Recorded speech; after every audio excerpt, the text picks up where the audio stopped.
এই যে আলবি আছে না, এর চেহারাটা একটু ভালো করে খেয়াল করে ছায়া দেখেন। এর চেহারার ভিতরে কেমন জানি একটা ফটকা ফটকা ভাব, চুট্টা চুট্টা ভাব। এরা দেখলেই মনে হয় যে কি ফাতরা ফটকা বাজ একটা ফোলা, বুঝছেন? এর নাটক আমি কোনো দিন দেই নাই। এরা দেখলে আমার খারাপ লাগে, এরা আমার ভালো লাগে না, এর লাগে আমি এর নাটক দিই না। বাংলাদেশে দেখেন আরও অনেক নায়করা তো আছে, তাদের দিকে ছায়া দেখেন, হেরে ছায়া দেখেন, হের কথা কওয়ার স্টাইল, তারপরে হের চাওয়ার ভঙ্গি, মানে ব্যাগ কিছু ফাতরা পোলাপানের মতো, ফটকাবাজের মতো, বুঝছেন? তো দিন শেষে এটাই প্রমাণ হয়েছে যে ওই যে একটা চুট্টা ফাতরা,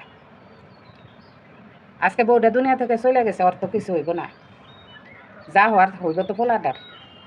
একজন মা হারাইছে নিজের সন্তান, আর একজন অবুঝ সন্তান হারাইছে মা, এগুলার ফরকিয়ার কারণে, বুঝছেন?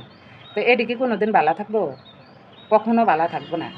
এগুলা মানুষের কাছেও সারা জীবন অপমানিত হইব, এটি জীবনে না পাইব সুখ শান্তি, মানে এমন একটা যন্ত্রণায় থাকবো কেউ কইতেও পারবো না, সইতেও পারবো না, বুঝছেন? এটি কোনো দিন ভালো থাকতে পারে না যারা পরকিয়া করে। যাই হোক, এই তিথি নাকি এই মহিলা চিন্তা করি আমি, এই মহিলা একজনের 15-16 বছরের সাজানো গুছানো সংসার নষ্ট করে দিছে জানিয়া শুনে। এই মহিলা কি জানতো না যে এই স্যামরা বিয়েতে, হ্যাঁ, এর একটা বাচ্চা আছে, এর এত বছর একটা সংসার আছে? জানতো, জানাও এই স্যামরার গলায় জুল্লা করতে গেছে। এই ধরনের মাতারি করে কি কইতে ইচ্ছা করে কোন? হ্যাঁ, এই ধরনের মাতারিরাকে এটা বুঝে না যে এই বেটা 15-16 বছর সংসার ছাইরা আমার দ্বারা আইতে পারছে, এই বেটা তো আমারে ছাইরা আরেকজনের দ্বারা যাইতে পারবো। এই বেটা তো কেউ ভালোই বাঁচতে পারে না, এই বেটা তো লুচ্চা। এদিকে এই ধরনের মাতারিরা বুঝে না। হ্যাঁ, তাহলে নিজের হাতে ধইরা আরেকজনের সংসার নষ্ট করে এই ধরনের মাতারিরা কেমনে শান্তি পাইব? 2 দিন তো এটারও মনে করেন পিছিয়ে লাত্তি একটা দেওয়া যাইব গা।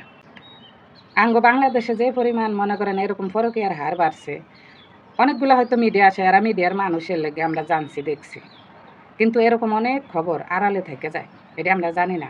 আঙ্গ বাংলাদেশের সরকারের উচিত কি জানেন?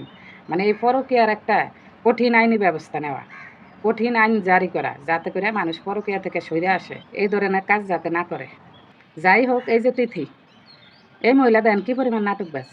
হ্যাঁ, মানে আলবির বউ দুনিয়া থেকে বিদায় নিছে, এই কথা শোনার পরে হেতেই পোস্ট করছে না, ইনালিলে লেখা পোস্ট করছে যে ফুলার কথা ভাবে নাই, দুনিয়া থেকে বিদায়।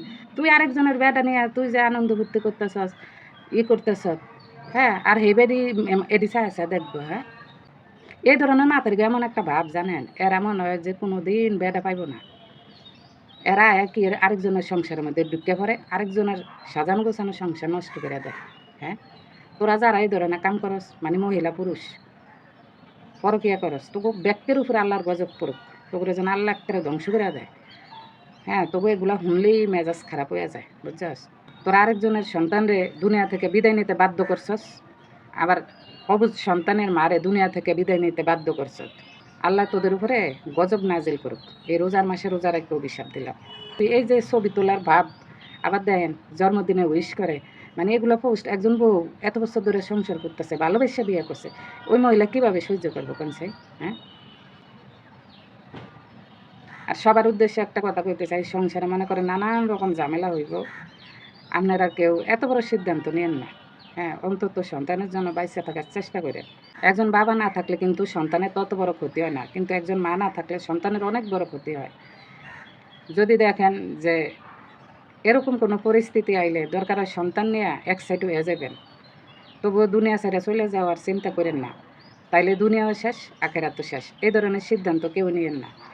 আর যেই সমস্ত মানুষগুলা যে আরেকজনের সংসার এইভাবে নষ্ট করে, আরেকজনের জীবন নষ্ট করে, সবাই মিলে এগুলার একটু অভিশাপ দেওয়া যান, আল্লাহ এগুলারে ধ্বংস করুক নিজের হাতে।